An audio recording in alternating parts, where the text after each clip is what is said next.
What's up, guys? Welcome back to Between the Pylons. I'm John Camacho. Thank you so much for watching. And guys, today we are talking about running back Trey Sermon out of Ohio State.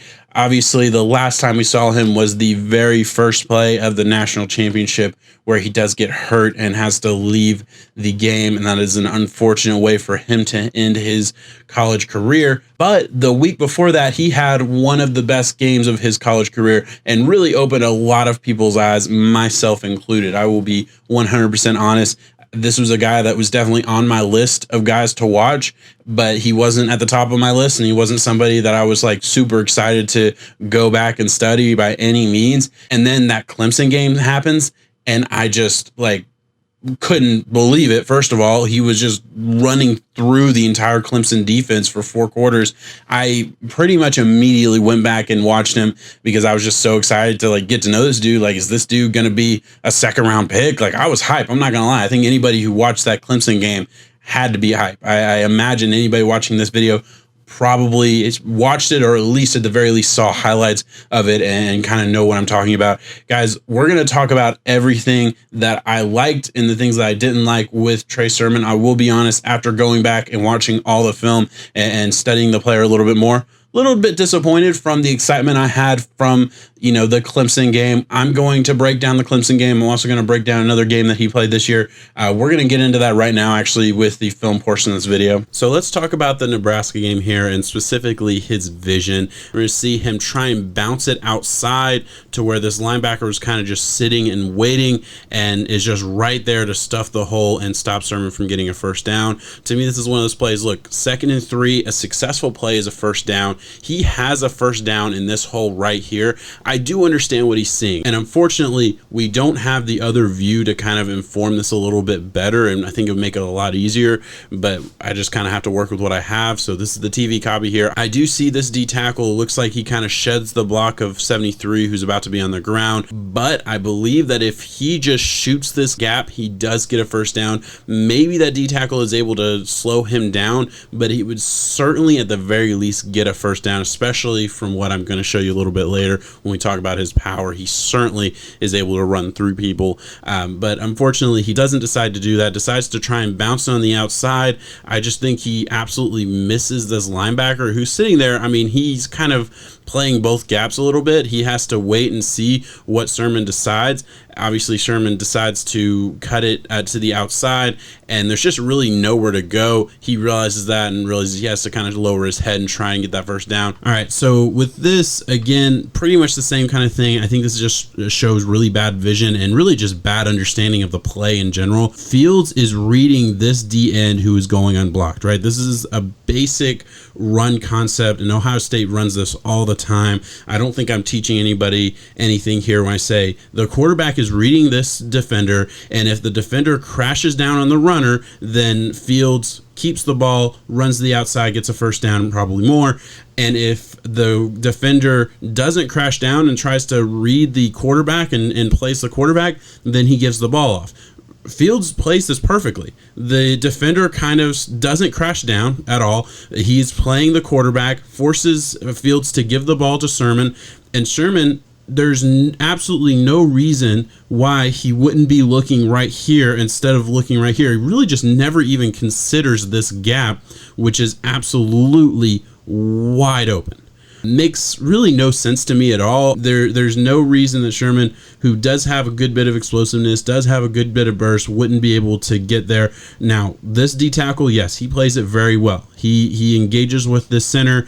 He does push the center back a little bit and kind of is able to play both sides. I don't think it matters. It certainly is not a reason for Sermon to bounce this inside to where there's an unblocked defender. That it just makes no sense to me. But we'll move on and we'll get to our first clip with Clemson here. You'll see really, I think does display good vision in this play. Honestly, there's not a lot of notes to give on this Clemson performance. He played absolutely awesome. I will say Clemson didn't play very well at times, and that's a huge reason as to, you know, why this happens. But right here, both of these Clemson linebackers crash down into the same gap. Very easy decision for Sherman to bounce it outside. Obviously just has to make one man miss, kind of does that, able to get almost 9-10 yards on a play by just bouncing it to the outside. Shows good vision, good explosiveness, everything you want to see right there. I wanted to show that just to juxtapose the poor decision making and poor vision that we saw in the first two clips here. Obviously it's not all bad, and I don't want to paint the picture that it is. So again, here I want to show what Sherman can do in the open field.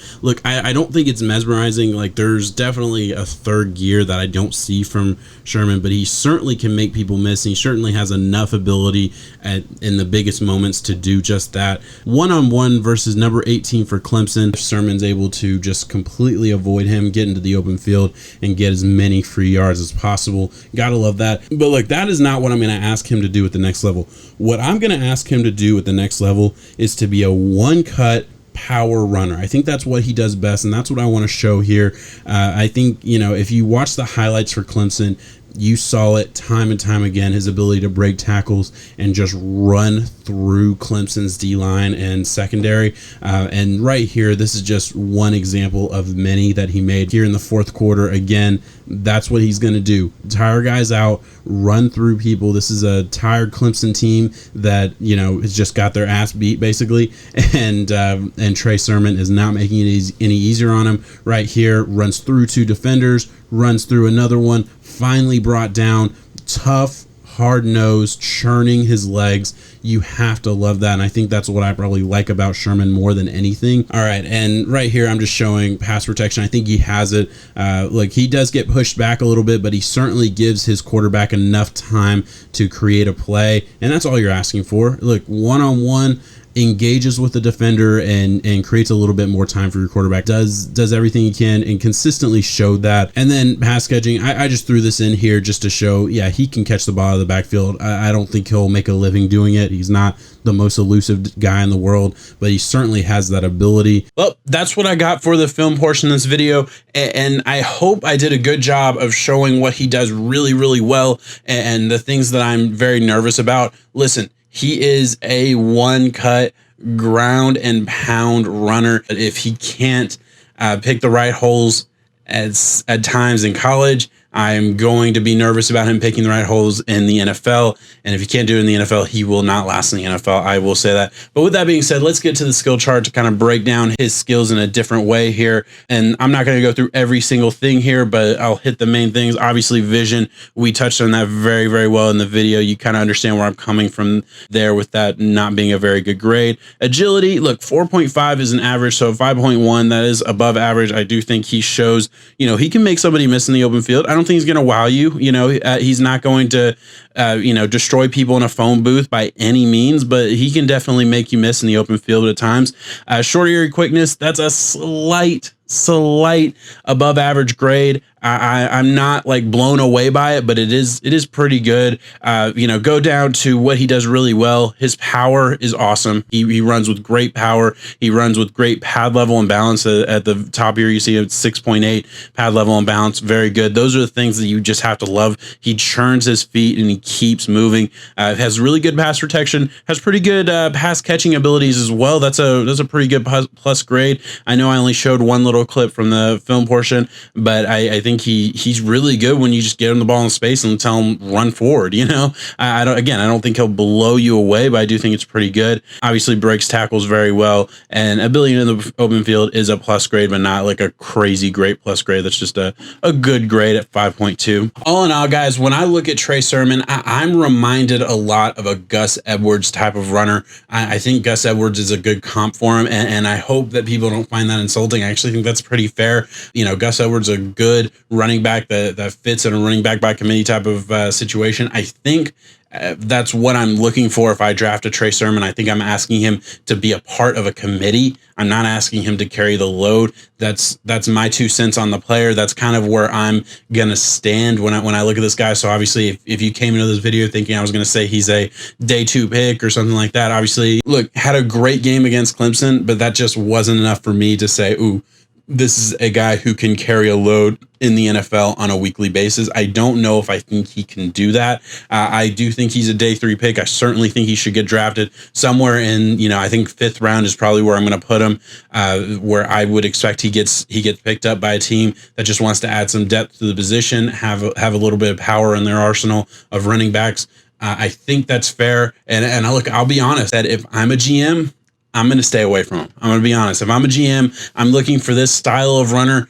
I'm probably going to value other guys ahead of him, just because the vision thing does scare me. It really does. It's something that I don't know if that's something that you can get better at, that can be taught, or if that's just an instincts thing. And to be honest, I kind of just think it's an instincts thing. But hey guys, let me know what you think. If you think I'm off base on this player, let me know in the comments. I can take the criticism. I promise. I genuinely just love doing this, and I want to get better every single week with every single video here. So if I'm wrong about him, let me know what you guys think. Leave the comment below. Let me know if there's anybody else you would like me to do a draft profile on.